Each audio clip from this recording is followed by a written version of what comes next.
Dans l'assemblée des saints, assoiffé je me tiens, que ton onction descende sur moi.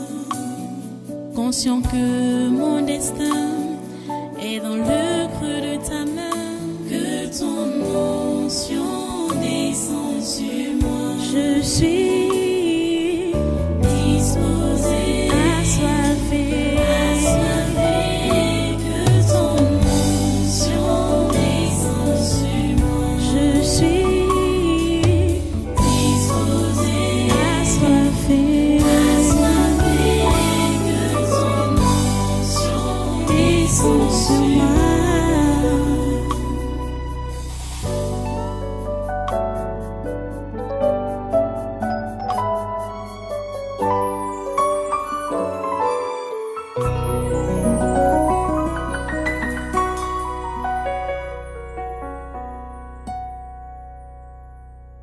Alléluia, merci Seigneur. Voilà, maintenant tu vas prendre ta Bible, reste debout, tu vas prendre ta Bible. Nous allons partir aujourd'hui dans l'évangile de Jean. Évangile de Jean, nous commençons au chapitre 15. Jean chapitre 15, à partir du verset 18. Jean chapitre 15, à partir du verset 18. Vous êtes là? Ok, nous allons lire. C'est Jésus qui parle. Jésus a commencé à parler à ses disciples depuis même la fin du chapitre 13, tout le chapitre 14, chapitre 15, chapitre 16 et au chapitre 17. Il a fait sa prière, qu'on peut dire comme la dernière prière. Et au chapitre 18, on est venu l'arrêter. Donc c'était déjà tout près de l'arrestation que Jésus donne ses consignes, donne et dit ces paroles que je vais lire. Jean chapitre 15, à partir du verset 18. Jésus dit, il dit donc, à partir du verset 18, « Si le monde vous hait, sachez qu'il m'a haï avant vous. Si vous étiez du monde, le monde aimerait ce qui est à lui. Mais parce que vous n'êtes pas du monde et que je vous ai choisi du milieu du monde, à cause de cela, le monde vous hait. Souvenez-vous de la parole que je vous ai dite. Le serviteur n'est pas plus grand que son maître. S'ils m'ont persécuté, ils vous persécuteront aussi. S'ils ont gardé ma parole, ils garderont aussi la vôtre. Mais ils vous feront toutes ces choses à cause de mon nom, parce qu'ils ne connaissent pas celui qui m'a envoyé. Si je n'étais pas venu et que je ne leur eusse point parlé, ils n'auraient pas de péché. Mais maintenant, ils n'ont aucune excuse de leur péché. Celui qui me hait est aussi mon Père. Si je n'avais pas fait parmi eux des œuvres que nul autre n'a faites, ils n'auraient pas de péché. Mais maintenant, ils les ont vus et ils ont haï, et moi et mon Père. Mais cela est arrivé afin que s'accomplisse la parole qui est écrite dans leur loi. Ils m'ont haï sans cause. Je vais continuer un peu au chapitre 16, verset 1 jusqu'à 4. Chapitre 16, verset 1 jusqu'à 4. Je vous ai dit ces choses afin qu'elles ne soient pas pour vous une occasion de chute. Ils vous excluront des synagogues, et même l'heure vient où quiconque vous fera mourir croira rendre un culte à Dieu. Et ils agiront ainsi parce qu'ils n'ont connu ni le Père ni moi. Je vous ai dit ces choses afin que lorsque l'heure sera venue, vous vous souveniez que je vous ai les dites. Je ne vous en ai pas parlé dès le commencement parce que j'étais avec vous. Prions le Seigneur. Notre bon Père Céleste, nous te remercions pour ta parole de ce jour, de cet instant et de ce moment que tu nous donnes. S'il te plaît, donne à tes enfants des oreilles de disciples, de comprendre ces avertissements et ces conseils que tu donnes et de savoir à quoi s'entendre à cause de leur foi en toi, à cause de leur croyance. Oh Dieu, s'il te plaît, interviens. Seigneur, dispose les esprits à ton conseil.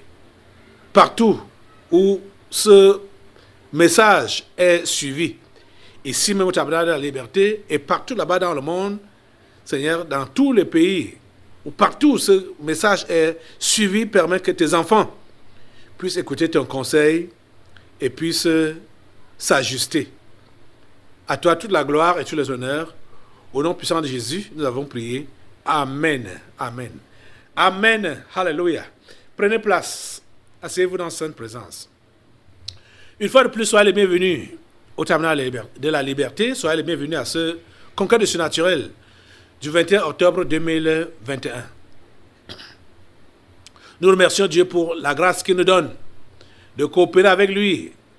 Nous le remercions de ce qu'il a fait de nous, ses ouvriers, ses ministres. En ce temps-ci, c'est un privilège de croire en Dieu et de le servir dans des circonstances pareilles. C'est un privilège, je vous assure. Je voudrais juste que vous autres, vous puissiez cesser de murmurer par rapport à ce qui vous arrive, par rapport à ce qui arrive au monde, à l'heure actuelle depuis 2 ans aujourd'hui. Cessez de murmurer pour dire à Dieu, Dieu, ça va finir quand? Dieu, mais les choses vont même redevenir normales quand? Non, cessez de murmurer. C'est parce que plusieurs parmi vous, vous ne saviez même pas. Hein? C'est-à-dire, quand vous avez dit que vous avez cru, les attentes que vous aviez ne sont pas ce que Dieu a pour vous et pour le monde. Vous aviez d'autres attentes. Vous aviez d'autres attentes. Et vous voulez que ce soit votre volonté qui s'accomplisse, ou ce sont vos attentes qui s'accomplissent. Alors que Dieu a autre chose. Jésus était en train de donner, je peux dire, les derniers conseils ou les derniers consignes, parce que c'est même les rappels qu'il est en train de faire à ses disciples ici, pendant cette nuit. Je vous dis qu'il était déjà sur le point d'être arrêté. Et il leur donnait les dernières consignes. Et vous allez comprendre, par exemple au verset 20, comme il dit, « Souvenez-vous de la parole que je vous ai dite. Le serviteur n'est pas plus grand que son maître. Souvenez-vous. » Ça veut dire qu'il leur avait déjà dit ça, que le serviteur n'est pas plus grand que le maître. Il leur avait déjà dit que, comme on va le traiter, lui, Jésus, le Seigneur, c'est comme ça qu'on traitera ses serviteurs, ses ouvriers. Mais aujourd'hui, depuis que vous existez, vous entendez parler de grands serviteurs de Dieu. Hey, avec tous les honneurs, toute la gloire, hein, la fausse gloire, la vaine gloire. Hein? Et c'est ça qu'ils vous ont bombardé les oreilles avec. Que l'enfant de Dieu n'est pas n'importe qui. Hein? L'enfant de Dieu doit être respecté. Le serviteur de Dieu n'est pas n'importe qui. Il doit pas aller dans n'importe quel milieu, dans les lieux. Hein? Ne doit pas avoir n'importe quelle compagnie. Ne doit pas être avec les démunis. Ainsi, un footballeur a une montre de 5 millions. Ce n'est pas le serviteur de Dieu qui ne doit pas avoir ce genre de montre de 5 millions. Même elle a dépassé 10 millions. Parce que Dieu a dit que vous serez la tête et non la queue. Vous voyez les histoires, des conneries qu'on vous a racontées là-bas. Et plusieurs sont restés, plusieurs parmi vous êtes restés avec ça dans votre esprit là. C'est collé à votre esprit là. Vous ne voulez pas entendre parler de souffrance. Vous ne voulez pas entendre parler de persécution. Vous ne voulez pas entendre parler de vie dure. Or, Jésus a préparé tout ce qui croit en lui à s'attendre à la dureté de la vie à cause de leur foi en lui. Jésus a préparé tous les chrétiens. Et aujourd'hui, ça m'étonne que plusieurs parmi vous, c'est comme si c'est maintenant que vous lisez ce genre d'écriture. C'est comme si c'est maintenant. Plusieurs parmi vous, vous n'avez jamais compris ça. Hey, c'est très étonnant. C'est très étonnant. Il dit c'est seulement parce que vous ne lisez pas la Bible. Vous ne lisez pas votre Bible. Et quand même peut-être vous lisez, ce n'est pas dans l'esprit de recevoir réellement le conseil de Dieu. Vous lisez comme une histoire qui ne vous concerne pas, sans savoir que quand vous lisez, vous devez comprendre que c'est Dieu qui vous parle. C'est Dieu qui vous instruit. Et que vous êtes tenu à appliquer toutes les instructions qu'il vous donne. Vous comprenez ça? Jésus dit clairement ceci. Si le monde vous hait, sachez qu'il m'a haï avant vous. Un chrétien véritable ne doit pas avoir pour ami le monde. Un chrétien véritable ne doit pas avoir pour ami les mondains. Ils ont une vision à part. La vision du monde n'est pas la vision de Dieu. Ce n'est pas, ça ne donne pas. Que tu dises que tu es chrétien et tes amis intimes, ce sont les mondains, les non-croyants, les incroyants. Tes partenaires d'affaires les plus fidèles, ce sont les incroyants. Non. Ça veut dire que quelque chose ne va pas quelque part. Parler d'amitié, je parle d'amitié. Étant chrétien, même si tu fais les affaires, tu dois les faire dans la transparence. Tu ne fais pas selon le style des païens, avec le flou, avec la corruption, avec les injustices, tout ça là. Tu ne fais pas ça comme ça. Non. Tu comprends? Tu dois faire tes affaires dans la transparence, dans la clarté. Tu as compris ça? Tout doit être clair. Tu as compris? Jésus dit que si le monde vous hait, sachez qu'il m'a haï avant vous. Ça, c'est un avertissement clair. Que tu dis donc que tu es chrétien. Comprends que tu seras haï par le monde. Tu n'as pas besoin de le provoquer. Ça m'a souvent étonné de voir les gens qui m'attaquent. Les mondains qui m'attaquent. Ça m'a souvent étonné. C'est-à-dire, quand ça m'arrive, je me rappelle juste des paroles de Jésus. Je me mets à rire. Je me mets à rire. Parfois, quand je me rappelle même soit de ces attaques ou de ces provocations, je suis seul comme ça là, j'éclate seulement de rire. Et dis, tiens, Dieu, tu es fort. Et tout ce que tu as dit, ça s'accomplit.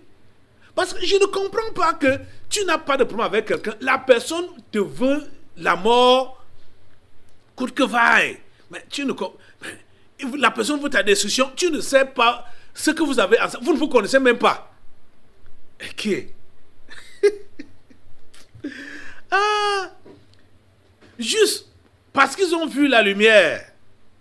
Et le plus souvent, j'ai compris que ceux qui m'attaquent sont des sorciers.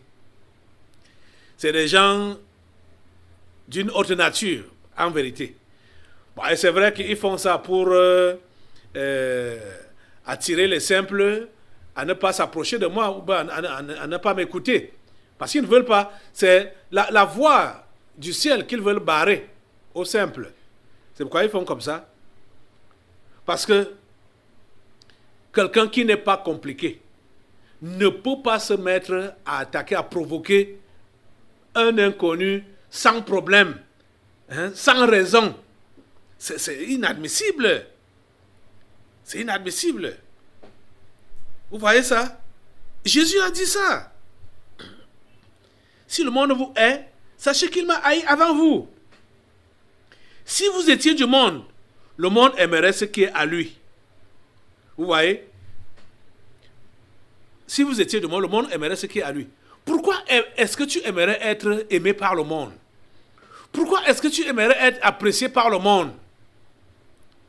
Tu vois que dès que tu as donc cette intention-là, tu es en train de quitter la foi. Tu quittes la foi. Tu veux que le monde t'apprécie. Tu veux que les mondains t'apprécient. Tu veux qu'on ne dise pas que, oui, non, au moins toi, tu n'exagères pas. Tu es en train de rétrograder. Tu comprends ça? Tu es en train de rétrograder. Écoutez, quand Jean a suivi ses conseils, il les a bien appliqués, bien sûr. Et en écrivant sa lettre, il réitère ces paroles de Jésus d'une autre manière, en disant dans son épître, dans 1 Jean au chapitre 2, verset 15, à partir du verset 15, il dit, l'apôtre Jean, il dit, n'aimez point le monde, ni les choses qui sont dans le monde. Si quelqu'un aime le monde, l'amour du Père n'est point en lui. C'est ça qu'il dit. Si tu aimes le monde, c'est que tu as rétrogradé. Tu es devenu mondain. L'amour du Père n'est point en lui. Verset 16. Car tout ce qui est dans le monde, la convoitise de la chair, la convoitise des yeux et l'orgueil de la vie, ne vient point du Père, mais vient du monde. Et le monde passe et sa convoitise aussi. Mais celui qui fait la volonté de Dieu demeure éternellement. Vous entendez ça? Le monde passe et sa convoitise. N'aimez pas le monde, ni les choses qui sont dans le monde. N'aimez pas le monde, ni les choses qui sont dans le monde. N'aimez pas le monde. Donc, ne cherchez pas l'amour du monde. Ne cherchez pas l'appréciation du monde. Ne cherchez pas l'appréciation des mondains. On va dire, on ne te comprend plus. Depuis que tu es allé dans ces églises, tu as changé. Hein? On ne te voit plus on ne te voit plus dans nos réunions, on ne voit plus dans la famille. Hein? Quand on croit, quand on dit qu'on est chrétien, on doit se séparer de sa famille. Et toi qui n'as pas encore lu ta Bible, tu dis, ah c'est vrai, je les ai abandonnés. Hein. Non, il faut quand même que je leur montre, un peu d'attention, hein, mon amour pour eux. Et le diable va dire, mais si tu te retires même d'eux comme ça, là, comment est-ce que tu vas les évangéliser? Pourtant, Jésus a été clair. Jésus a été clair dans ses propos. Et Jésus a dit qu'on doit commencer même de se séparer de ceux de la maison même là. Les plus proches. Parce que c'est par eux que le diable va d'abord passer. C'est par eux que le diable passe. Tu ne peux pas être livré par quelqu'un du dehors. Tu es livré par quelqu'un du dedans. La personne la plus proche, c'est elle qui te livre. Vous comprenez? L'histoire de la foi, ça dit la foi véritable là. Quand tu as dit que tu as cru en Jésus, tu dois te séparer. Des membres de famille, tu dois te séparer. Des amis, tu dois te séparer. Tu dois être à part, mis à part. Tu es dans une maison où ce n'est que les devoirs domestiques que tu es appelé à faire. Affaire de collaboration, vous ne pouvez plus vous entendre pour collaborer ensemble. Parce que vous ne voyez plus les choses de la même manière. Vous comprenez ça? Prenez les décisions fermes. Tu es dans une maison ou dans un milieu où les choses louches se passent. Parce que déjà, quand tu te convertis, dis à ton entourage, à ta maison, que tu t'es converti, tu as donné ta vie à Jésus. Et dis-leur que ce que vous faisiez ensemble là, et qui ne glorifie pas Dieu, toi tu ne fais plus ça. Tu es dans une maison, ou tu as grandi dans une maison, ou tu vis dans une maison où on vole la lumière, on vole l'eau, hein, on ment, on se prostitue, et tout ça là. Quand tu te convertis, dis-leur que voilà, moi je me suis déjà converti, j'ai donné ma vie à Jésus, je ne suis plus dans tel, tu cites les choses là que vous faisiez là-bas, ensemble dans la maison ou dans le service. Tu dis ça clairement, tu dis je ne suis plus là-dedans. Et je vous invite aussi à vous convertir comme moi. Tu comprends, non? Quand tu as fait ça, et ils continuent dedans, ne collabore plus avec eux. Ne collabore plus avec eux. Et continue à condamner ce qu'ils font là. Continue à condamner cela. Ne baisse jamais le ton.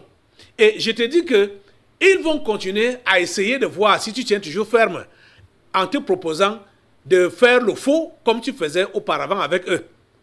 Tiens ferme. Tiens ferme. Ne fléchis pas. Je dis la pure vérité, ne fléchis pas. Tu comprends? Et tu vas voir, dès que tu te convertis et tu annonces tes couleurs comme ça là, auprès de ceux avec qui tu marchais auparavant, c'est eux qui vont commencer à te haïr, à te détester. Tu comprends, non? Directement. Et tu maintiens ferme, et c'est là que ces ennemis-là vont se multiplier. Et c'est pourquoi Jésus a donc dit que si le monde vous hait, sachez qu'il m'a haï avant vous. Le monde ne vous déteste pas pour rien. Le monde vous déteste parce que vous ne lui appartenez plus. Vous ne faites plus comme il veut. Vous ne collaborez plus avec lui. Vous comprenez? Si tu collabores avec le, si tu collabores avec, c'est ça qu'il a dit, tu collabores avec le monde. Il va te détester. Pourquoi? Parce que en travaillant pour lui. Pourquoi est-ce qu'il va te détester? Il ne va pas te détester. Il te voit comme son bon disciple et il va travailler avec, il va même te protéger quand tu es attaqué. Jésus dit, si vous étiez du monde, le monde aimerait ce qui est à lui. Mais parce que vous n'êtes pas du monde et que je vous ai choisi du milieu du monde, à cause de cela, le monde vous hait. Souvenez-vous de la parole que je vous ai dite. Le serviteur n'est pas plus grand que son maître. S'ils m'ont persécuté, ils vous persécuteront aussi. S'ils ont gardé ma parole, ils garderont aussi la vôtre. Mais ils vous feront toutes ces choses à cause de mon nom, parce qu'ils ne connaissent pas celui qui m'a envoyé. À quoi est-ce que tu t'attends après avoir donné ta vie à Jésus? C'est aux choses pareilles, à ces instructions que Jésus donne, que tu dois t'attendre. C'est ça qui doit t'arriver. Les persécutions, la haine du monde, la haine des païens, la haine du diable contre ta vie, contre toi, contre ta personne. La mort, s'il le faut. C'est ça qui va t'arriver. C'est ça à quoi tu dois t'attendre. Tu comprends ça? Pas nécessairement la vie rose, la vie de flamboyance. Oui, la vie de flamboyance, la vie de bonheur. Ce n'est pas ça. Tu comprends? Le paradis, c'est après cette vie. C'est après cette vie. Et pour que tu puisses entrer au paradis, c'est en passant par des durs combats. C'est en passant par des durs combats. Et nous sommes dans ce combat-là. Vous le savez. Nous sommes dans ce combat. Personne d'entre vous ne doit fléchir le genou devant la bête. Personne ne doit fléchir le genou. Et vous allez être maltraité. Vous allez être critiqué. On va vous chasser de vos lieux de service. On va vous imposer l'adoration de la bête. Mais ne fléchissez pas. Je vous dis, même s'il faut que vous mouriez de faim, alors, si Dieu a prévu que vous allez mourir de faim, vous allez partir. Mais on voit comment Dieu a sauvé ses serviteurs dans la parole, dans la Bible. Élie, par exemple, quand la famine était là, Dieu a sauvé Élie de la faim. Premièrement, en envoyant les corbeaux avec de la viande fumante et du pain pour nourrir Élie. Après, c'était au travers d'une pauvre veuve. Vous voyez? Vous voulez que l'histoire de la chrétienté du 21e siècle soit écrite avec quel nom? Si ce n'est pas le vôtre. Votre nom doit figurer dans l'histoire de la chrétienté du 21e siècle. Comme je parle d'Élie aujourd'hui. À son époque, les choses étaient dures. Mais le nom d'Élie est resté dans l'histoire biblique ou de la foi parce qu'il est resté ferme. Il n'a pas baissé les bras. Puisque c'est la famine que Dieu avait prévue, du moins que Élie avait demandé à Dieu comme punition sur ce peuple impie que dirigeait le roi Akab. Dieu l'a exaucé et a imposé une famine de 3 ans et demi. Élie n'a pas échappé à cette famine-là, mais Dieu l'a sauvé. Et aujourd'hui, C'est le monde, c'est le diable qui a imposé un mensonge à l'humanité entière. Et Dieu veut utiliser cela. Il veut utiliser le mensonge pour se faire connaître. C'est pas quand tu vas baisser les bras ou tu vas fléchir ton genou devant la bête que ton nom va figurer positivement dans l'histoire de la chrétienté du 21e siècle. Tu comprends, non? C'est quand tu tiendras ferme. Dieu seul sait le miracle qu'il va faire avec ta vie pour que les générations futures soient encouragées par ton témoignage. Tu comprends, non? C'est pourquoi tous ceux qui connaissent la vérité de cette histoire, de cet instant, et qui fléchissent les genoux, donc ceux-là qui se compromettent à l'heure actuelle, ils sont inexcusables. Pourquoi? Parce qu'ils ont été un mauvais témoignage, un mauvais exemple. Leur exemple n'a pas encouragé ceux qui sont avec eux maintenant et ne pourra pas encourager ceux qui vont venir après cette génération. Vous comprenez ça? C'est pourquoi on ne peut pas tolérer ça. On ne peut pas tolérer ça. Ton nom doit figurer dans l'histoire de la chrétienté de cette génération et des générations à venir. Citant ton nom, que tu as été ferme, que tu n'as pas fléchi ton genou, que tu as supporté contre ta vie toutes les maltraitances, toutes les persécutions, toutes les injures que tu as supportées, même la mort, même s'il faut que ce soit la mort, même comme certains parmi vous ne veulent pas entendre parler de martyrs.